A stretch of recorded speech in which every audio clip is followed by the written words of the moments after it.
everyone. Thank you so much for joining me here today. Today we're going to be having a chat with my two good friends, Eliza and Harley. Today we're going to be talking about their marriage and how they went through the dating process and how they got to be where they are today. So welcome, guys. So nice to see you. It's great to be on. Great to be here. That's awesome. So first of all, just like a little bit of backstory, how we got to be friends. I met Harley a few years ago. We went to college together, and Eliza I met a few years later because we were at a conference at the same time. And honestly, when I first met both of you guys, I've just had like a deep respect for both of yous. You're both really intelligent, really godly people, and honestly, you guys are really fun. I love hanging out with you both. So it's so nice to be in the same city together now. Yes. So I recently moved up to Brisbane, as most of you are aware by this point, and they've been here a little bit longer than I have, so it's really nice to be back together again. Now, can you guys share with me a little bit of kind of the beginnings of your story? Who wants to go first? Go ahead. All right, so Harley and I met at a youth camp. We weren't the youth on the camp. We were the leaders. I was a counsellor. Harley was on staff. Harley was actually a drill sergeant, which was a little bit intimidating. I went to the camp thinking, okay, God, I know there are going to be lots of conservative Christian guys at this camp, but I'm not here for the guys. I'm here for the 6 or so girls I was mentoring. And so I went, having made that commitment to God, and then I turned up and I heard people talking about Harley before I actually met him, and I just assumed from the way people were talking about how much he knew of the Bible and how intelligent he was, I just assumed that he was one of our speakers for the camp. And so when I met him, I thought, you the same Harley? You seem very young and you seem very single. And so I very quickly developed an interest, and I started to hang out in the places that I thought Harley might hang out at, not shirking my duties, of course, as a counsellor, but when I had some free time, we had a couple of conversations about history. It's definitely a shared interest. Yeah. Yep. And at this time, I realised that Eliza was studying to be an actual historian. That she's studying Latin and all these other really high-level stuff. And I was just like, yeah, she's way too smart to be interested in me, and she's quite intimidating. And so I was like, yeah. Well, meanwhile, not only Harley was at the camp, but his brother and his parents, and his dad was the keynote speaker at the camp. And so I was, loving all his dad's presentations and thinking, oh no, Harley's the son of a famous evangelist and he's going to have loads of girls after him, and I don't want to be chasing someone who's used to having girls chasing him all the time. So I was intimidated. I was really intimidated too. So we had a couple of conversations. His parents seemed quite interested, actually, which completely went over Harley's head. Yeah. But I got very excited very quickly. I thought, it's happening. Can we, for a moment, just go into the reason why his parents were interested? What was the comment that was made? I have no recollection of this comment being made, so I think it's a fake memory. But apparently, I said that girls who know history are very sexy. Something like that. Something like that. Not to me, to my parents. Yeah, because they were all. Yes, and so on the last day of the camp, suddenly both of Harley's parents, who I hadn't said anything to up to that point, descended upon me and asked me all sorts of questions and were very encouraging and very complimentary. And I thought, ooh, Harley's talked to them about me. But alas, what happened was I left the camp and kind of forgot about Eliza. Yes. Meanwhile, I started fasting one day every week, thinking, look, I really want to make sure I'm in the right headspace. I feel so bad about this now. But It was good for me to check We myself. were not ready to be together at that time. We weren't. Not at all. Not at all. And so it was good that nothing happened then. Why weren't you God ready? had to take us on a bit of a journey. Oh, there was maturity reasons on my part. There was spiritual maturity reasons on Eliza's part. Yeah, I was way too judgmental about everyone. I had high standards, and I thought that meant being very obnoxious about enforcing those high standards on everyone around me. So, yeah, that would have been really toxic in a dating relationship. Yeah. So, yeah. But 3 or so years later, I've had a couple girlfriends that things hadn't worked out, which hadn't been bad, but hadn't worked out. And then I'm a pastor now, and am single and looking for a wife. Quite obviously looking for a wife. Everyone knew it. But Eliza had long forgotten. Yeah, that's literally what was happening. Have you met my niece? Have you met my granddaughter? I've been there. And in the intervening years, Harley had a couple of girlfriends. That's right. Yeah. I had not had any boyfriends, but I was obviously, looking around and not being too. I wasn't desperate, but I was keeping my eyes open. Mm-hmm. And sometimes I would meet someone, and I would think, "Wow, he's really giving me Harley Southwell vibes. Like, he knows his Bible, and he's passionate about evangelism, and he knows his spiritual." So the bar was Harley Southwell. Pretty much. Yeah. And I knew, look, I only met Harley for, we only spent a little over a week together. I know there's a lot more about him that I wouldn't know, but I was very impressed. And so he did kind of become the bar. Yeah. Yeah, but I hadn't had any boyfriends. No one had quite measured up, or I asked a couple of guys out and they, that didn't work, so. Yeah. And then, middle of 2 years ago. September 2020. Eliza's birthday. So it was her birthday on Facebook. Sent her a birthday message, and then we started talking from there and caught up. And a month later, she was up in, 2 months later, she'd moved up to Brisbane, and we were dating. She'd moved up to study, and hoped that things worked out. Yes. Yeah. And they did. And so now we'll talk about that. Yeah. Fair enough. So what do you want to tell me about that? Well, I think one of the first things we did was for me, it's always been important. I believe that dating is a really good thing. Like, some people are like, oh yeah, courtship, dating, which is the way to go. And I think it's fine to date a bunch of different people. Like, not at the same time, obviously, but Good clarification. You want to make sure you get it right, and so you don't want to lock yourself into something that's not going to work. Yeah. And so dating for me was always with a purpose. And so when we first started talking about dating, one of the things I said was, if we're going to date, we're going to date for 6 months, and then we're going to see what's happening from there. If we don't see any future, we're going to say goodbye. It was fun. Had a good time, but we're not compatible. And then we're going to be able to go on our way, and it's going to be totally fine. Which is what had happened in my previous relationship.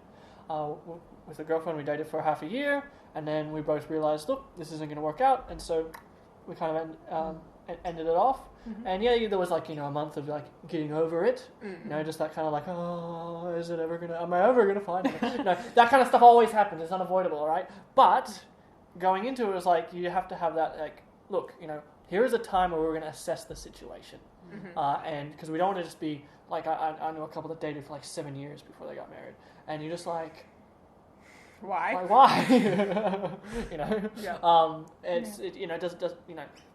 You're in it to find a partner for life. So 6 months is a fair enough time for a job interview in that way. And so we had that discussion early on. And so I believe it's fine to date a bunch of people. Just say, hey, look, this is how long we're going to date for. Put that time limit on it, and say we'll assess it after 3 months, after 6 months, and see if things are going to work out.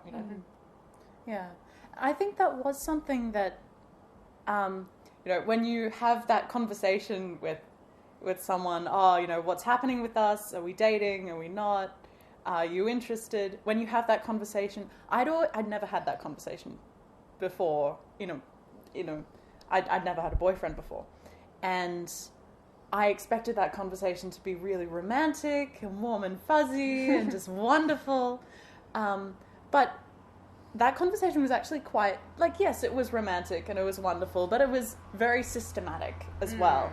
And Harley had a lot to say, and he had a lot to say, especially about where we were going with our relationship. And, you know, we did end up thinking of it very much like a job interview. When you interview someone for an important job position, you have your first round of interviews, and then you narrow down the field, and then you have your second round of interviews, and you have your references, and maybe you have a probation period for 3 months. And so we took a similar approach. Look, this is a job interview that's going to impact the rest of our lives. Mm-hmm. And we want to make sure we do a thorough search. Mm-hmm. We do our homework properly. And this isn't to say that there wasn't emotion involved. There wasn't like there was a lot of emotion involved, especially on Eliza's part. Well, like it's like she came up to Brisbane a month after we did a month long distance. She came up to Brisbane, and then like our first date, she was like, "I love you." Well, I don't know if it was our first date, but we Natural certainly Bridge, and you were like, "I love you," and that was, you know, and that was totally cool. I was a bit like, woo! At the same time, like, oh, she's already there. But, like, she knew in the boundaries of where things were, right. how she could say that. The other thing to note is that, and this is something that we firmly believe, and we think it's a very biblical idea as well, is that you don't fall in love. You know, yes, you fall into emotion, yes, but love always has to be a choice. Love is a principle, it's not a feeling. And when you get those two things confused, you end up ruining your relationships because you invest into toxic relationships because the feelings are there at the beginning, and then you have this like have you heard of the sunk cost fallacy before? It's basically the idea that I've put so much into this. Like you buy a car, for example, it's a lemon. You put a bunch more money into it, and then you goes for a little bit longer. Then it breaks down, so you put a bunch more money into it, and you're like, oh, I can't get rid of this car because I've put so much money into it. But all you're going to keep doing is putting more. Get rid of that thing. Yeah. Same thing with a relationship. You invest into it. You're like, oh, I invested so much into this. How can I back out now? But if because you've sunk this cost into it. Yeah. But no, get out if it's not working. Yeah, if it's a lemon relationship, you want to know that before you sink all that exactly right, emotional investment. Yes. And so that's why it's fine to say I love you and have that emotional stuff in the context of these are the boundaries, these are the principles we're working with in a time constraint and stuff like that, so that at certain points in our relationship we can just step back and objectively ask, is this working and is this going to work out? And so it's very important to keep the head and the heart balanced in these kind of things. Another thing that we did very early on was we talked for about a month or so before we officially started dating. Although we were, there were phone calls, like 3-hour phone calls, all right, it's a date, and it was like always Thursday night. We'd always just have these phone calls. Anyway, when I eventually said, "Look, what's happening here? Are we going to start dating? Are we going to become an item? Is this going to be official relationship?" And Eliza was like, "Yes, I'd very much be keen," because I hadn't known that she'd been keen for like 3 years. But anyway, I could just imagine on the other end, she was like, "Ah! It's happening!"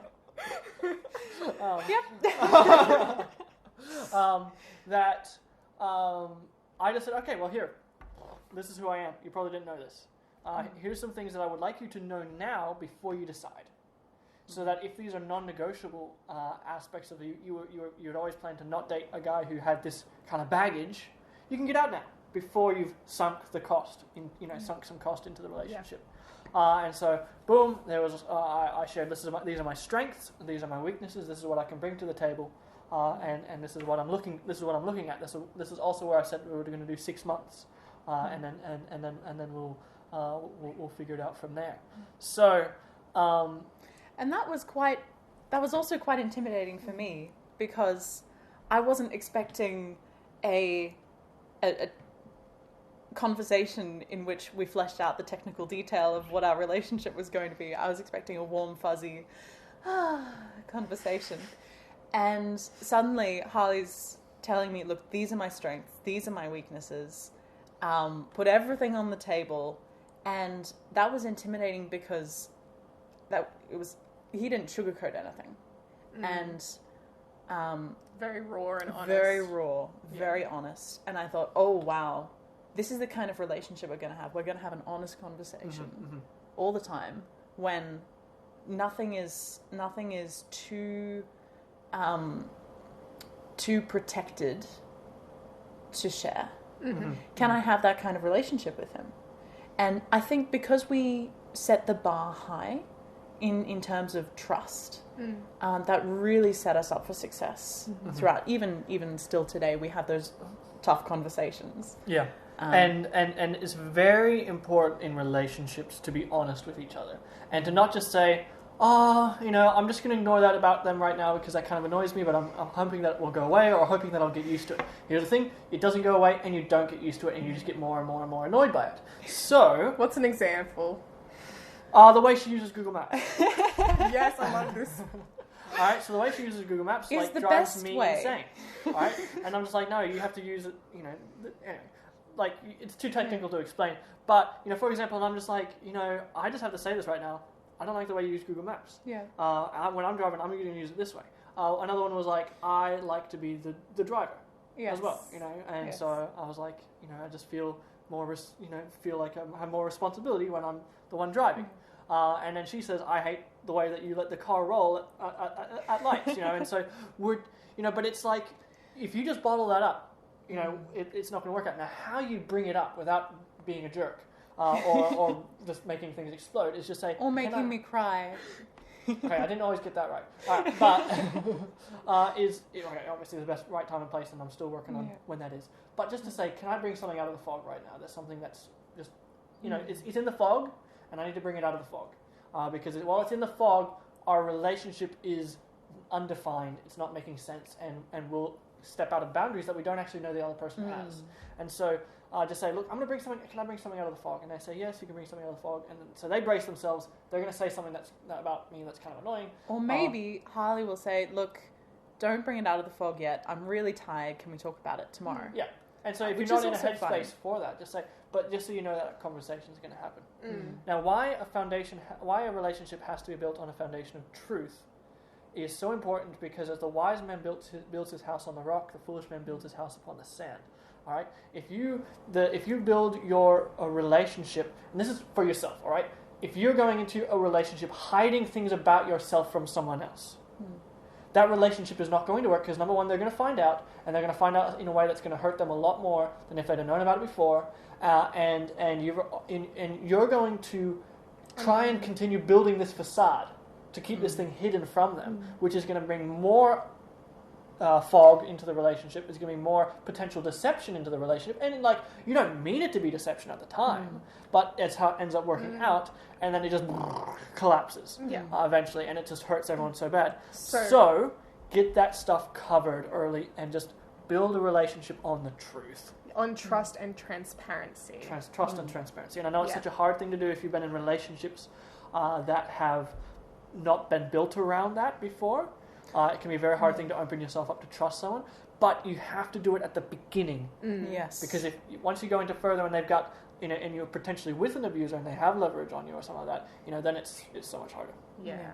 And doing it at the beginning as well, we were very careful early on to protect our emotions, and even though I was very impressed with Harley for a long time, I was very intentional about saying, look, when we started talking again, I kept reminding myself, look, if Harley's not actually interested in a relationship and he just wants to have deep conversations with someone about things that he's interested in, I would be delighted to just be his friend, because he's a great guy. So here's something that I had to learn as well. You might be interested in someone right now. You might be saying, "Oh Lord, I really hope that you can bring this person into my life." That's actually a very selfish prayer to have. What your prayer should be is, "Lord, I pray that this person will be happy." All right, I pray this person will be happy, and you'll work it up for their best happiness. And if I can have some role to play in that, please show me what it is. All right, that's a prayer that I had to pray when there was a girl that I was interested in, and I was like, and she seemed to be going through a bit of a relational rough patch, and she was in a relationship at the time, so I was like fully hands off. I was not getting in, but I was like praying. I was like, Lord, I just wanted to be happy. So if she's supposed to be with this guy, may she be happy. If she's not, may she be happy. And she ended up marrying the guy, and they have like a fantastic relationship, as far as I can tell. And so my prayer was answered, and I'm happy for her, because when you have love for someone, you want them to be happy, and that may mean that you have to let them go. You have to let them go. Yeah. So the sooner you can have those difficult conversations, the sooner you can talk about the truth in a relationship, the better, because you haven't built that emotional connection that can be so painful. You haven't sunk the cost in. Yeah. So another thing on that point is when we were chatting earlier, you mentioned that you're both really good at dealing with your emotions before you started dating. Can you tell me a bit about that? I think for me, a lot of that came from learning to deal with people at a young age. Learning good ways of disagreeing with people. I think a lot of my training in this came from my experience in ministry. So I'm not a pastor. Harley's the pastor, but I think it's really important for all Christians to be active in service in their church or in their church community, in their faith group. And so for me, that looked like in year 12, I was a Christian Union captain at my school, and that gave me responsibility for looking after the concerns of the girls in the school under me. I also, when I left school and I went to my own church that was separate from my parents, I picked up responsibilities, and I had to learn how to cooperate with people. And I think just learning how to maneuver yourself around people without getting really bitter yourself or being particularly annoying to them, I think that's really good preparation for emotional awareness and emotional intelligence. Really. So I think just having a little bit more life experience gave me a good foundation for our relationship. Again, not hiding things under the rug, even in non-romantic relationships. Awesome. Yep. Another thing that we established was certain boundaries, very clear boundaries, and I mean, like biblically speaking, the boundary that the Bible says is no sex before marriage, obviously, and that's like the clear boundary. But what about kissing before marriage? What about hand holding? What about snuggling? All that kind of stuff. It's like there's no biblical definition of where that ends up. And so you have to then use your sanctified discernment in this area. And so we both agreed, hey, this is what our boundaries are going to be. We're not going to kiss before engagement. All right.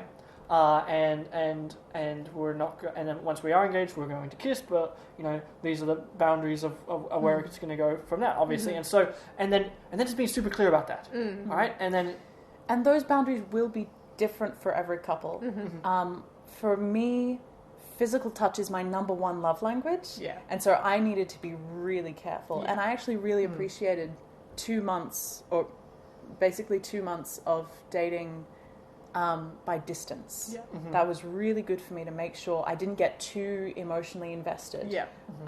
Before I was sure that we were intellectually and spiritually on the same wavelength. Yeah, because once the physical aspect comes in, like the hormones take over and they start overriding your spiritual senses, higher reasoning, all that kind of stuff. Something else. You just have to be both very clear. These are our boundaries. And then if the other person's pushing those boundaries, to be like, yo, you're pushing the boundaries. And if they're not backing off, that's a red flag. And so that's definitely something to keep in mind.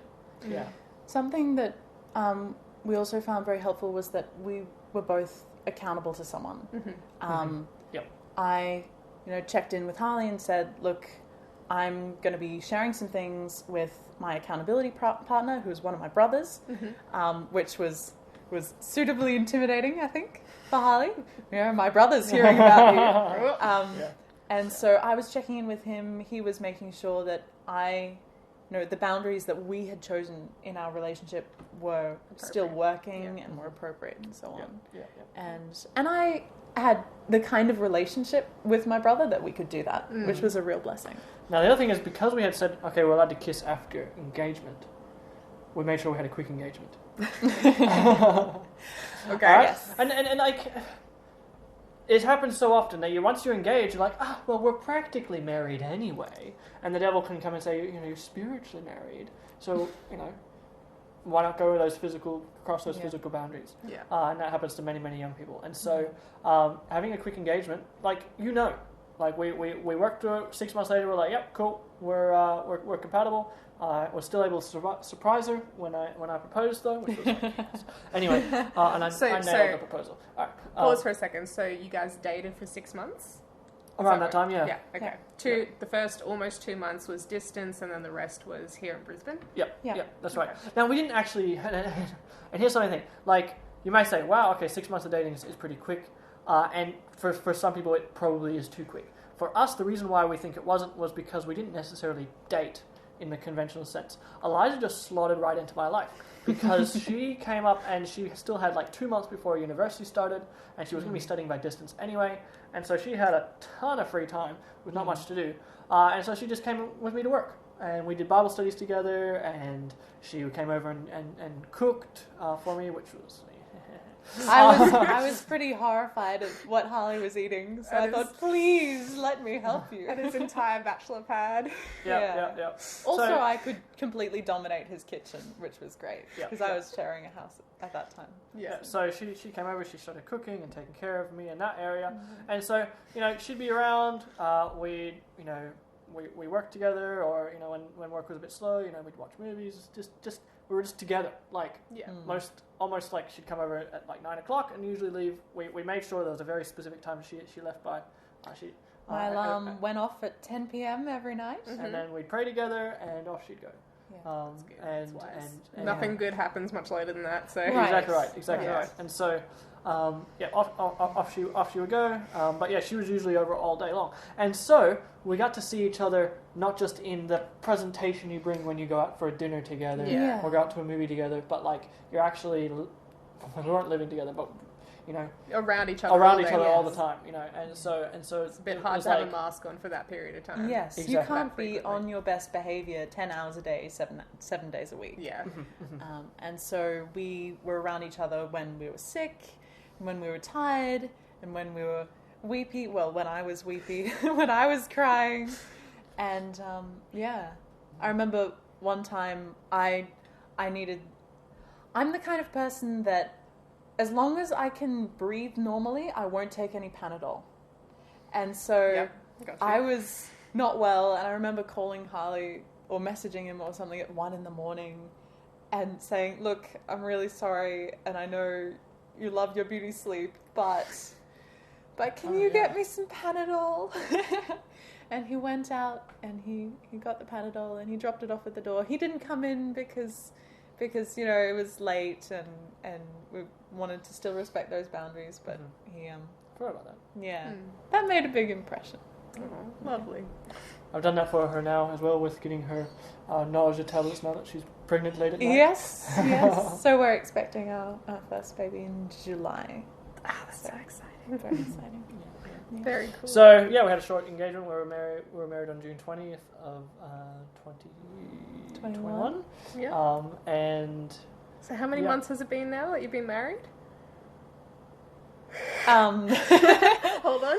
7 months? Less than 12. Less than 12. by a bit. Yeah. Don't ask me to do math. Sorry. Yeah. Okay. So that was... Yeah. Now, something interesting happened right after we were married. Yes. Something that I wasn't expecting, and I don't think Harley was expecting it either. I was one of those girls, before we started dating, I was one of those girls who had read multiple books on relationships and marriage, some of them multiple times. I'd seen everything on YouTube on dating and relationships and biblical manhood, biblical womanhood, raising kids. I'd seen everything, right? Yeah. Do you relate? I do. And there was something that came up when we were married that took me totally by surprise. In the first week after getting married, we went on honeymoon. It was a really lovely location. We got sick. Everyone gets sick after they get married. Just all the stress, I reckon, just everyone goes down with colds, and we both got colds. We were expecting that. But what I didn't expect was I started feeling buyer's regret. And not that there was anything less impressive about being married, or not that I had any concerns, but just that I knew getting married was a big deal. And I knew, oh no, I've just made a decision that I'm going to have to wear for the rest of my life. Have I taken enough thought about this? Am I really sure? Did we get married too quickly? Oh no, can I take it back? Can we rewind? No, it's done. Apparently you can't. And so these thoughts were plaguing me, not just the thoughts, but like, why am I even having these thoughts? Like, I'm not a bad person. I'm not going to get divorced. I'm not going to be there. Yeah. And so I was feeling really disheveled about it all. And so I thought, well, look, I'm feeling out of sorts. Harley needs to know that if I'm moody or suddenly break down crying, he needs to have some warning about this. Yeah. And I didn't want to tell him, look, I'm having buyer's regret, but it's okay, I'm not getting a divorce. Because, who wants to have that conversation on their honeymoon? Yeah. But we built, as we said before, a relationship on truthfulness and trust. And so we were already in this habit, and I knew I had to, we couldn't just leave that behind. I had to continue that foundation on truth. Yeah. And so we were driving, and I said, look, I don't know how you feel about this, but like, this is how I feel, and I know that my feelings don't have to dictate reality, and sometimes our feelings don't even align with reality, and we need to be intentional about saying, okay, I feel this way, what's the truth? Yeah. But I love that point. That's a really good one. Yeah. It was fundamental. And so Not something you hear in today's day and age. No.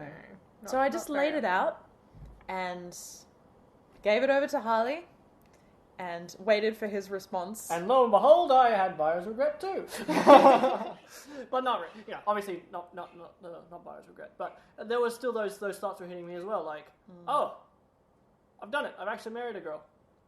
This one's my wife. You're stuck now. And I think one of the things was I had been so long in this mindset of just looking for a wife, and evaluating all these different potentials. Yeah. That I was like, oh man, I don't do that anymore. And like meeting young ladies and being like, oh yeah, you'd be really nice. Oh wait, I'm married. Yes. But like just that like switching from that mindset was a big one for me. And saying, okay, we're in now. And so it's interesting. They say the honeymoon period wears off, and then you start to get buyer's regret. For us, it's kind of like the other way. It's been the other way around. Like we had it instantly, and then once we talked about it, we were like, oh, okay, yeah, you're not actually that bad. So, like we're actually going to make this work, and you're actually awesome. And like it's just been getting better and better and better and better and better. Yeah. Because that foundation of truth has stayed. And transparency. Yeah. Right. Because we're not afraid to bring something out of the fog. We've been able to maintain a real closeness in our relationship that we haven't. You often hear of people drifting apart because, oh well, now you have your job, I have my job, you have your time at work, my time at work, your hobbies, my hobbies. We haven't drifted apart like that because we've been very intentional about maintaining the truth in how we feel and what we're thinking. And making sure that we continue researching and reading and talking about how relationships work and doing your professional development for this job. Exactly right, and figuring out certain things about how men work and how women work, and how to, when she wants to talk about it, I need to talk about it. When I don't want to talk about it, she can't talk about it with me. Those kind of things. You need to find those things out, and just it helps things make sense. And so don't just get in and say, we got it, we're in, and then just la la la la la. But all right, let's continually work to make this work, and don't just pray that God will make your dating relationship work out. We pray every day that He will continue to draw us closer to each other still, even though now we're latched together. Yeah, I think that is something that has been very helpful for us as well, that we do pray every morning and evening, and we study the Bible together. And I think the reason that praying together is so powerful is that when I pray, I have to lay everything open before God. I can't sugarcoat things in front of God, because God sees everything anyway. Yeah. And so if I'm honest with God, sometimes I'll be praying, and I'd give a very earnest confession of, Lord, please forgive us of sins, for our sins, And Eliza would be like, did you do this today? And I'd be like, yeah, how'd you know? Just because when you're talking to God, you have to be totally honest. Yeah. And so Eliza's like, oh yeah, okay, yeah. And she knows my little the ways the devil can get me, and so because we've been honest about that, and so I'm like, yep, that's what's happening, and so at the same time we don't like confess every single time we make a terrible sin to each other, because that's not that's for God. But we're still allowed to talk about it when it's relevant. Harley has accountability partners other than me. That's good. And I have other accountability partners other than Harley. It's although this is our closest relationship, and we do depend on each other to keep each other accountable with doing our devotions in the morning, for example. Even though we have that, it's not as though Harley's not the center of my world. God is the center of my world, and has brought many people into my life to bring me still closer to Him. Of course, Harley is the most important of those other people, but I still continue to have good relationships with people outside. Yeah, that's which good. is, That's healthy. is vital. Yeah. That's awesome. I love, so just a minute ago we were talking about the prayer thing. So we often hear about, obviously, physical intimacy in relationships and emotional intimacy, but this is like that extra step of spiritual intimacy, which I was reading or listening to a video or something a while ago that made this point, that even the best relationships that secular people have are missing that element of spiritual intimacy. They just can't quite get that extra bit of closeness because they're not including God in the picture, and they're not, praying together and everything. So that's that really special element. Spiritual intimacy should be the first area of intimacy. Yeah. I once someone told me, oh no, you can't be sharing your devotions with each other just yet, because if you get spiritually intimate, you're like hooked in. I'm like, hold on. God needs to be the center of the relationship from the very beginning, and so that means there has to be spiritual intimacy. Yeah. So how we did it is, even before we were officially dating, I just said, hey, Eliza, this is what I learned in my devotional time this morning, and we sent off a paragraph of thoughts. She's like, oh, cool. And so we started sending it every day. And so we're accountable to each other for devotions, and right at the very beginning, just having that devotional sharing time, praying together after every phone call, and that's just, you need to have that first, and then you can move on to emotional intimacy, and then eventually, of course, physical intimacy. Yeah. We tend to bottle off our spiritual life into a different department. You know, I have my work and my family and my hobbies, and then I have my church. And my church is completely separate. They're all in separate boxes, and none of them ever are allowed to touch. Compartmentalization. Right. And spirituality should never be compartmentalized. Because spirituality is about, who am I?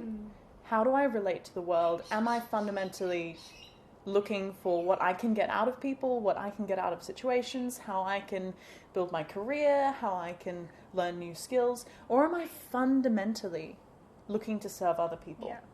Am I motivated by serve God. Right.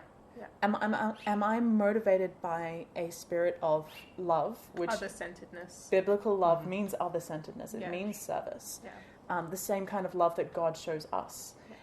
Am I motivated to serve God, to serve the people around me?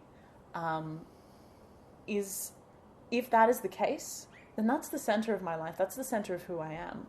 And so understanding Harley's relationship to that, those ideas, what he thought about serving people in different ways, and how intentional he was about that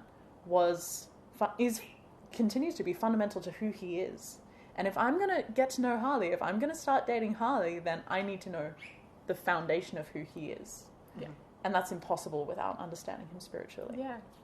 So I think for a lot of secular people, it's not that they don't have a sense of spirituality, it's that their sense of spirituality is very vague. And disjointed. Yes, Yeah. yes. We have scripture to give our spirituality definition. But if you're in the world, if you don't have a spiritual background, it can be very difficult to figure out, well, so who am I? Am I who my family says I am? Am I my job? Am I my skills? This is a huge problem for many people in Australia and throughout the world. Yeah.